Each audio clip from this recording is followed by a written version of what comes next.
traditional real estate investor or an Airbnb short-term rental investor? What decision should you make in regards to your financial situation, and what is the more sound investment to do right now in 2021? Look, things change, times change, and I'm going to tell you right now that the market always changes, and the market wants what it wants, and we just have to adapt to it. Okay, so I'll cut it to you straight. In this video, I'm going to break down both the long-term investor and then the short-term rental investor. So what is the difference between the two? The long-term investor holds a mortgage or holds the note for the property, and the short-term rental investor holds the lease to the property. So they do not own the property. They primarily just hold the lease or rent the property out under a corporation and then list it on short-term rental sites. So let's break down each component, a financial aspect of it. We're going to talk about the opportunity cost for both. And three, one of the most important things is cash flow. All right, we're going to talk about how much money can you make off of each. So number one, the financial commitment for a traditional real estate investor, you're looking a minimum, I would say 50 to 100K. Let's just say $50,000 for the video to even get into one property, okay? And that one property can cash flow roughly what I've seen in the market and from my friends who are traditional real estate investors is that they cash flow typically around $500 to $700 per property, okay? So let's cut them some slack and say it's $700 every single month that you're cash flowing on the property. That's $7,000. How many years would it take you to make up your return on investment for 50K? Oh man, you're talking more than 7+ years for you to even make your money back. Okay, about 6.5 to 7 years for you to make your money back. So it really depends on your personality, about that. Okay, short-term rental investor with that same 50K can go out there and go pick up 10 rentals that cash flow $1,000 a month. Okay, so you can go pick up 10 rentals with that same $50,000 and cash flow $1,000 a month per rental because that's what the market wants. And with the Airbnb rental business, you could cash flow $1,000 average on the same, $5,000 investment on a 2-bedroom minimum. So you're making $10,000 a month. So how many years would it take you? Not even years, months, for you to get your initial return on investment of 50K. You're talking about 4 to 5 months. Okay.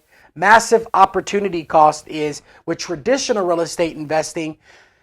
You're looking for three things. There's three main things that a traditional real estate investor is looking for. Number one, appreciation. Number two, cash flow. And number two, depreciation for taxes. So they're pretty much looking for an exit point. While they're in the deal, they're looking for a drip every single month. And during the deal, they're looking for the tax benefits that owning a property gives the traditional investor. And I get that. Why not get there that much more faster and have the same benefits as a business rather than owning some property that you're stuck into for 30 years, and if the tenant doesn't pay, you're stuck with that mortgage. So let's just say neck and neck. It takes 5 years. And the amount of time of 5 years of you making, just say that you stick with those same 10 properties, never invest again, and you have $10,000 coming in every single month. That's $120,000 annually. You times that by 7 years. Just do the math on that, gang.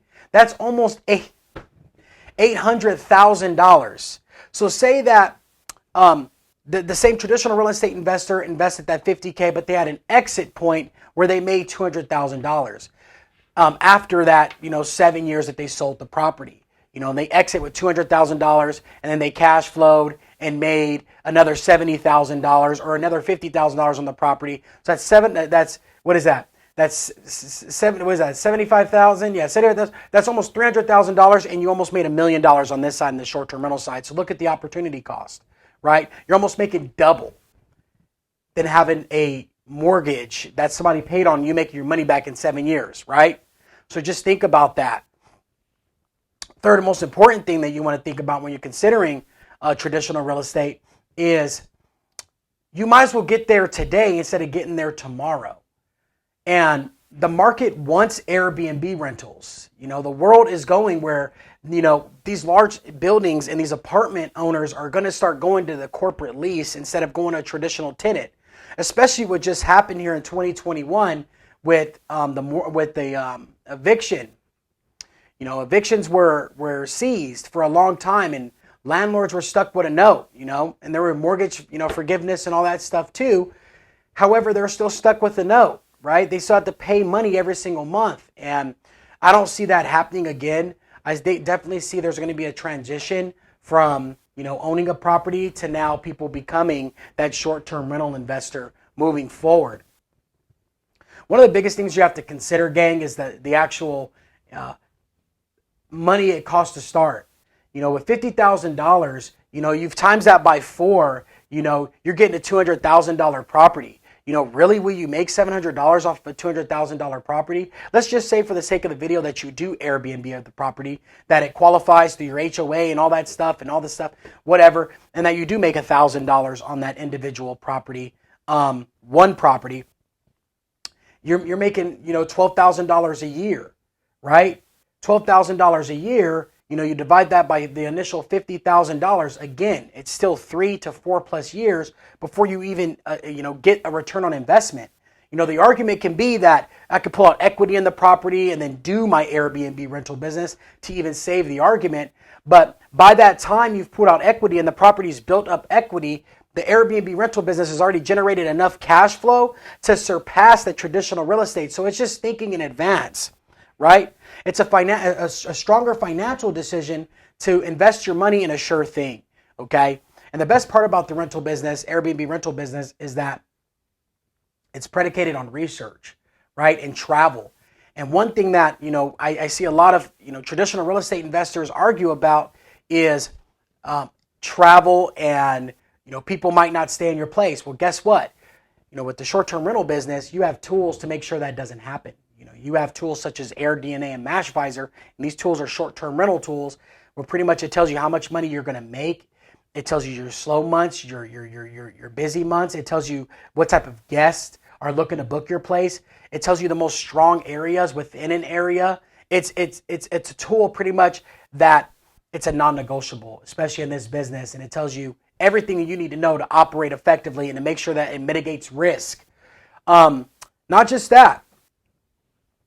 If the property that you purchased is in a downturn market, now you're losing money on the property. You lost your initial $50,000, and with the lease, you can literally just drop the lease, pay off the lease, right, and exit.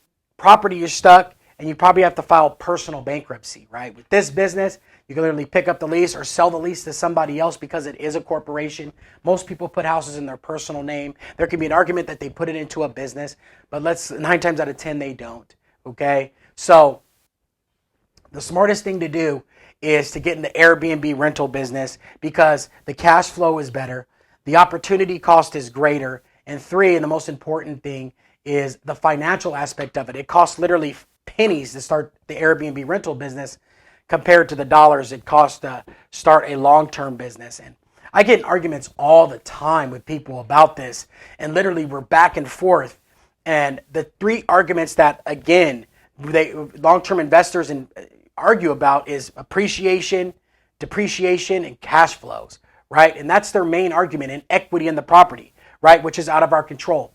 In the short-term rental business, we control every aspect of the business, right? We control how much we want to book a person for. We can control how much our prices are. Our prices are determined by market. So it's pretty cool. In that business, you're only subject to so many rents you can charge a person. So there's even a cap on your rents, and you have to pay profit. It's just a bad idea, man. It's a bad model, and I think it's made for financial institutions, and sometimes people just don't get it. They're selling people on this American dream that they can come home to the same property that's theirs and they can, feel a sense of ownership. And they sold people on this. Let me tell you, there was a surplus of money from banks and financial institutions, and they needed a way to sell the money. And they can't just give money away, so they needed a way to make money off of you. And the way they did that is through this thing they call the American dream, and they call a mortgage, right? And you're stuck into a place for 30 years that you could potentially make money on. Look, there's influencers out there that promote this ideal that owning real estate is the best opportunity. I'm going to tell you that's absolutely wrong, okay? The way to do it is through short-term rentals, right? And that is the future of the market, and I see it, becoming it. So, hey, thanks for hanging out with me, gang. In and out. Bang.